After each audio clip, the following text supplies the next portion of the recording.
বন্ধুরা সকলে কেমন আছেন? আমরা এসেছি মাঠে বন্ধুরা, আপনাদেরকে খুবই দারুণ একটি গাছের সাথে পরিচয় করিয়ে দিব, যে গাছটির মাত্র এক টুকরো শিকড় যদি নিয়ম করে খেতে পারেন, আপনার যৌবনকে ধরে রাখতে পারবেন। বন্ধুরা, যাদের যৌবন শক্তি ক্ষয়ে গেছে, বেসিক্যালি আজকের ভিডিওটি তাদের জন্য। এখানে কি এটা?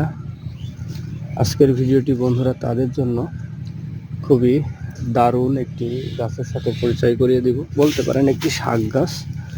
এই শাক গাছ একটি নির্দিষ্ট মাত্রায়, নির্দিষ্ট নিয়মে যদি আপনি খেতে পারেন এই শাকের একটি অংশ, তাহলে আপনার ধাতু শক্তি বলবান থাকবে, আপনার ধাতু শক্তি বৃদ্ধি পাবে। বন্ধুরা, সে নিয়মটা আমি বলে দেবো, জন্য অবশ্যই ভিডিওটি কন্টিনিউ করুন। একটা কথা মনে রাখবেন যে মাছের রাজা রুই আর শাকের রাজা পুঁই।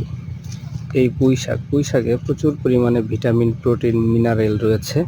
আর এই যে দেখতে পাচ্ছেন মেসরি, এটা খেলে দেহে নানাবিধ রোগ থেকে কিন্তু মুক্তি লাভ করা যায়। বন্ধুরা, বর্তমানে এই পুঁই শাক আপনারা চারিদিকে বন্ধুরা দেখতে পাবেন। এই যে দেখেন, খুবই দারুণ একটি খাবার এটা। বন্ধুরা, এখন এই খাবারটি আমাদের যৌবনকে বৃদ্ধির জন্য আমরা কীভাবে ব্যবহার করব সেটাই দেখাবো।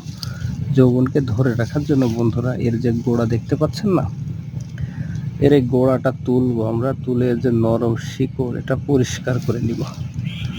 নরম শিকড় পরিষ্কার করে নিয়ে আমরা এক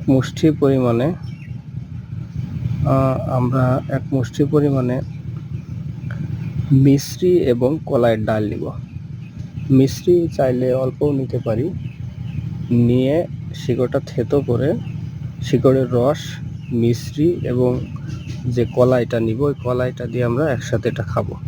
এটা মাঝে মাঝে ট্রাই করে দেখব, আশা করা যায় আমাদের উপকার চলে আসবে।